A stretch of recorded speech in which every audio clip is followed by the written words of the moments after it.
कि अभिनव अपनी तेज धड़कनों को संभाल भी पाता, फोन पर भारती ने और भी ज्यादा कांपती हुई आवाज में आगे कहा, और आज जब चाहत अपने काम पर जा रही थी तो कुछ लोगों ने उसका पीछा किया।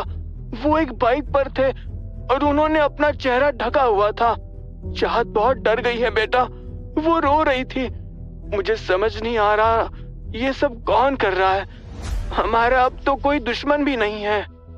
भारती की ये बात सुनते ही अभिनव की दुनिया घूम गई। एक तरफ उसे जीत की खुशी हुई ही थी कि दूसरी तरफ उसके परिवार पर अनजान खतरा भी मंडराने लगा था। ऐसे में अभिनव का खून खौलने लगा और वो अपने आप से बोला, स्काई ग्लोबल, अम्मा, अधिराज, ये सब एक तरफ और माँ और चाहत की सुरक्षा एक तरफ।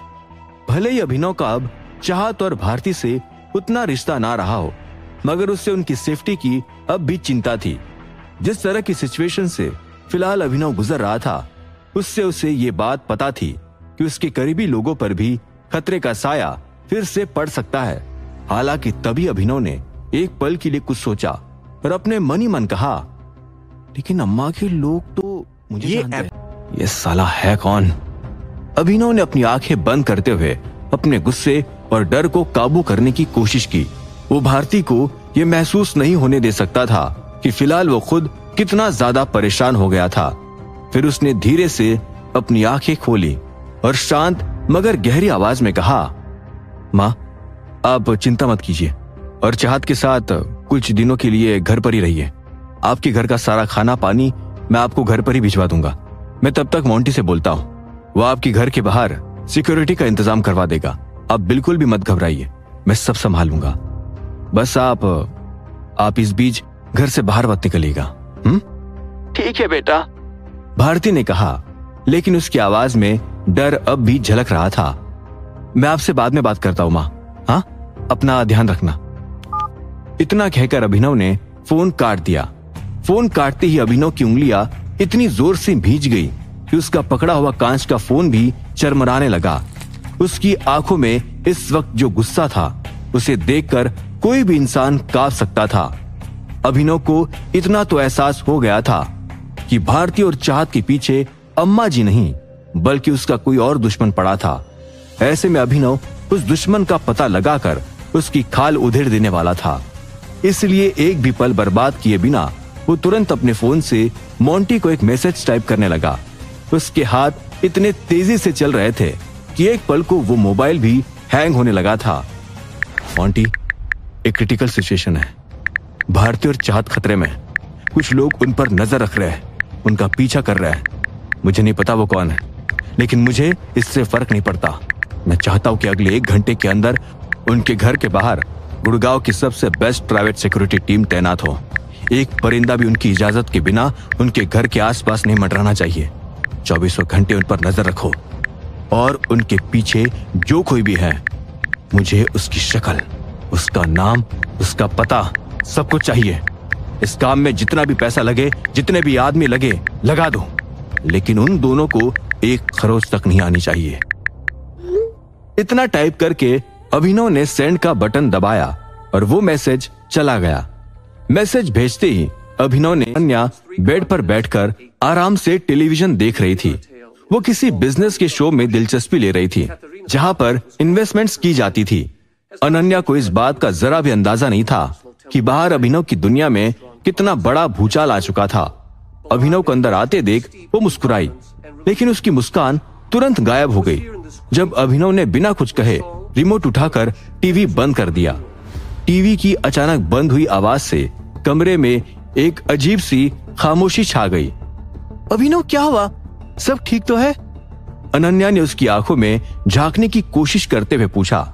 उसे अभिनव के चेहरे पर एक अजीब सी गंभीरता नजर आ रही थी, जो उसने पहले कभी नहीं देखी थी। अनन्या जानती थी कि अभिनव के चेहरे पर थकावट नहीं, बल्कि गुस्सा था और वो उसे छिपाने की पूरी कोशिश कर रहा था। इधर अभिनव ने कुछ नहीं कहा।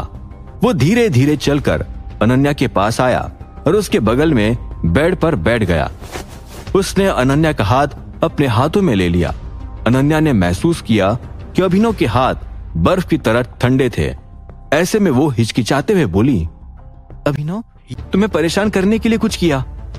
अनन्या के सवालों पर अभिनव ने एक गहरी सांस ली और अपने अंदर की तूफान को शांत करने की कोशिश की। वो अनन्या को डराना नहीं चाहता था। वो अपनी इस दुनिया की गंदगी से उसे दूर रखना चाहता था। ऐसे में उसने झूठ बोला, कुछ नहीं, बस एक जरूरी फोन कॉल आया था। अपनी बात खत्म करते ही माहौल बदलने के लिए अभिनव ने अपने चेहरे पर एक हल्की सी जबरदस्ती की मुस्कान लाने की भी कोशिश की। वो इसी नकली मुस्कान के साथ आगे बोला, मैं तुम्हें एक खुशखबरी देना चाहता था। आज जो मीटिंग थी वो हमारे फेवर में रही। स्काई ग्लोबल अब हमारी कंपनी है। अभिनव से ये खबर सुनते ही अनन्या की आंखें हैरानी से बड़ी हो गई। क्या सच में? ओह माय गॉड अभिनव, ये तो बहुत बड़ी खबर है। कांग्रेचुलेशंस। वो खुशी से लगभग चिल्ला पड़ी और उसने जोर से अभिनव को गले लगा लिया। अभिनव भी उसे अपनी बाहों में भरकर मुस्कुराया। कुछ पल के लिए अनन्या की खुशी, उसकी बेफिक्री ने उसके दिल के बोझ को हल्का कर दिया था। वो मानो कुछ देर के लिए भूल गया था कि कोई भारतीय और चाहत का पीछा कर रहा था। अभिनव ऐसे ही अपनी जिंदगी जीना चाहता था। इतने में अनन्या पीछे हुई और बोली, लेकिन ये स्काई ग्लोबल तो कनाडा की कंपनी है ना, तुम इसे यहीं से मैनेज करोगे? अनन्या की बात पर अभिनव ने ना में अपना सिर हिलाया और कहा, नहीं, ये कंपनी मुंबई में एक बहुत बड़ा रीडेवलपमेंट प्रोजेक्ट शुरू करने वाली है और यहीं पर तुम्हारा सपना पूरा हो सकता है। अनन्या, मेरा सपना? अनन्या ने कंफ्यूज होते हुए पूछा। हाँ, तुम्हारा सपना। अभिनव ने उसकी आंखों में देखते हुए आगे कहा, तुम्हें एक कंस्ट्रक्शन मटेरियल सप्लाई कंपनी शुरू करनी थी ना। हमारे इस प्रोजेक्ट को हजारों टन रॉ मटेरियल की जरूरत पड़ेगी, सीमेंट, स्टील, हर एक चीज। मैं चाहता हूं कि इस प्रोजेक्ट की ऑफिशियल सप्लायर तुम्हारी कंपनी हो। हम अपनी ही कंपनी से माल खरीदेंगे। यह सुनकर अनन्या एक पल के लिए दंग रह गई और अचानक उसकी आंखों में आंसू आ। अपनी पार्टनर नहीं बल्कि एक बिजनेस पार्टनर भी बनाना चाहता था। अभिनव, मुझे समझ नहीं आ रहा कि मैं क्या कहूं, अनन्या ने कहा और फिर भावुक होते हुए आगे बोली, ये बहुत बड़ा मौका है। इतने में अभिनव ने अनन्या के आंसू पोंछे और वो धीरे से मुस्कुराते हुए बोला, तुम्हें कुछ कहने की जरूरत नहीं है, बस तैयारी शुरू कर दो। मुझे कल सुबह तक अपनी कंपनी का एक शानदार सा नाम सोचकर बताओ। बाकी पेपर वर्क और इन्वेस्टमेंट मैं देख लूंगा। तुम सिर्फ बिजनेस पर फोकस करो। ठीक है, मैं अभी सोचती हूँ। अनन्या एक नए जोश और एक नई उम्मीद के साथ बोली। वो मानो अपनी सारी परेशानियां भूलकर अपने नए सपने को बुनने में लग गई थी। उसी वक्त हजारों किलोमीटर दूर गुड़गांव के एक छोटे से मिडिल क्लास फ्लैट में मायूसी और लालच का माहौल था। टेबल पर अपना पेन पटका और डायरी बंद करके उदास होते हुए बोली, मुझसे नहीं हो रहा माँ। मैंने बहुत कोशिश की, अभिनव के पुराने दोस्तों से, उसके ऑफिस के लोगों से पता करने की कोशिश की, लेकिन मुझे ये पता ही नहीं चल पा रहा कि उस भारती और अभिनव के बीच क्या रिश्ता है। वो औरत उसकी माँ जैसी तो नहीं लगती। कोई कहता है वो उसकी मौसी है, कोई कहता है दूर की रिश्तेदार। कोई भी कुछ साफ साफ नहीं बता रहा। इतने में वरुण भी नाराज होते हुए बोला, और मैंने जिन लड़कों को काम पर लगाया था वो भी निकम्मे निकले। उस चाहत का पीछा तक ठीक से नहीं कर पाए। वो लड़की किसी तरह बचकर निकल गई। कहते कि वो किसी ऑफिस में घुस गई और फिर बाहर ही नहीं निकली। मेरे लड़के बाहर इंतजार करते रहे और फिर थक हार। कोई मजबूत प्लान बनाना होगा, कोई ऐसी बात ढूंढनी होगी जिससे वो घुटनों पर आ जाए। तीनों माँ, बेटा और बेटी अपनी नाकामी पर बहस कर ही रहे थे। कितने में वरुण का फोन बज उठा। उसने स्क्रीन पर देखा कि नताशा माय लव का नाम चमक रहा था। ऐसे में उसने तुरंत वो फोन उठा लिया। हाँ नताशा बेबी, वरुण ने अपनी आवाज को तुरंत मीठा करते हुए कहा। इतने में उधर से नताशा ने भी कहा, हाय वरुण, कैसे हो? मैंने तुम्हें एक इंटरेस्टिंग न्यूज देने के लिए फोन किया है। तुम टाइगर ग्रुप में बहुत इंटरेस्टेड रहते हो ना? हाँ, क्यों, क्या हुआ? वरुण ने उत्सुकता से पूछा और अपनी माँ और बहन को चुप रहने का इशारा किया। बस अभी टाइगर ग्रुप के मेन बैंक अकाउंट में एक बहुत बड़ा इंटरनेशनल ट्रांजैक्शन हुआ है। मुझे लगा तुम्हें बता दूं। नताशा ने कहा। वो एक इंटरनेशनल बैंक में काम करती थी और अक्सर अंदर की खबरें वरुण को देती रहती थी। वरुण ने तुरंत फोन को स्पीकर पर डाल दिया ताकि वैभवी और समता भी सुन सके। वो फिर बोला, बड़ा ट्रांजैक्शन कितने का? बहुत बड़ा, लगभग 15,000 करोड़ रुपए। इटली से आया है, किसी इटालियन शू कंपनी की डील लगती है।